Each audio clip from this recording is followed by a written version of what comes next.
It wasn't exactly a winter wonderland for Phoenix Fire members as we joined with FEMA at the Winter Olympics in Salt Lake City in February. With the appropriate, Phoenix Fire Department's Urban Search and Rescue, Arizona Task Force 1, was deployed to stand by in case of emergency during the games.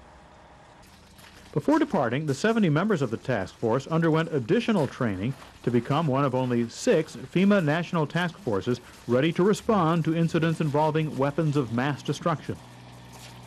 The task force added $350,000 in additional equipment to the $1 million cash it already has. This deployment was different than past ones. This time we traveled by ground rather than by air. 2 buses, 3 flatbed semis, and a fire department command vehicle made the trip from Phoenix to Salt Lake. That took 17 hours. Arizona Task Force 1 members spent the week at a military base southwest of Salt Lake. They were on constant standby for emergency deployment should any problems occur at any of the Olympic venues. Upon arrival at the military base, the team set up a base of operations, secured the cache, and got busy settling in. Training would be the main daily activity. Classroom instruction and hands-on exercises were on the agenda. One entire day was dedicated solely to fine-tuning skills. Sessions focused on the management of search and rescue tasks. Another session focused on operating the technical equipment used by the team. Keep it slow and steady. If you keep it steady, it'll stay cutting. The 4 search dog teams had their own special training classes, fine-tuning their skills in finding victims during an emergency.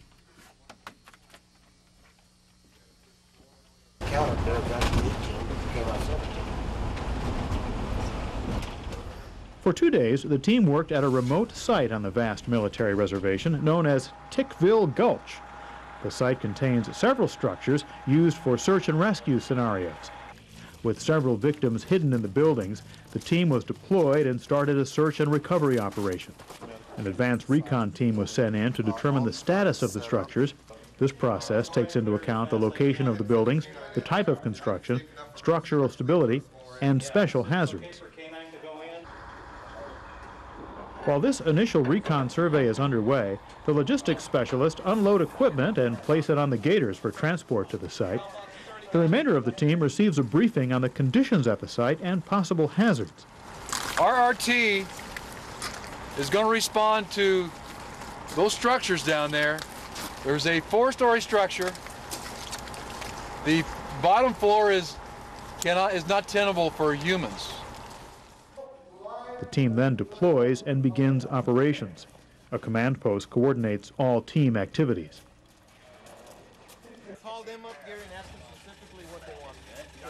An on-site resource area is also set up to provide easy access to the tools and equipment the team will be using in search and rescue.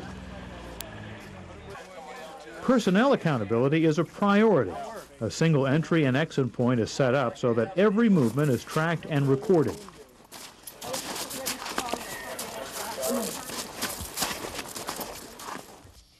Each member of the task force is in constant radio communication with command.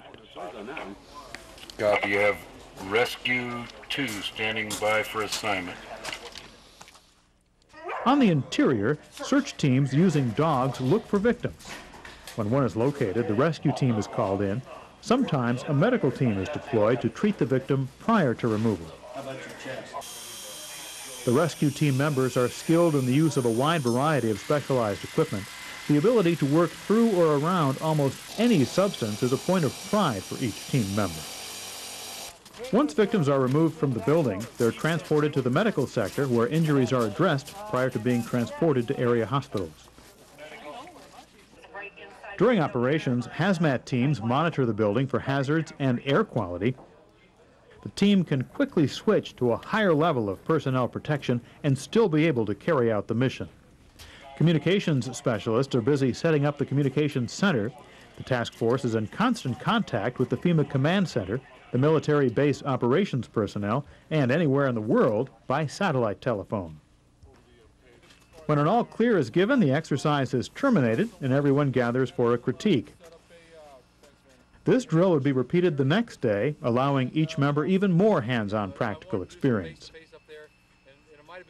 This deployment also allowed our team to experience operating in a cold weather environment, something the Arizona Task Force doesn't often practice. Even though the training went on during the day, the task force members were always ready for an emergency deployment, and there was a drill at night in a snowstorm. Even with the surprise timing of the drill, the FEMA command staff was very impressed with the entire Arizona Task Force response. Again, training and preparedness means our members came through with an outstanding rating from the evaluation staff. As the week came to an end, it was time to pack up and head for home.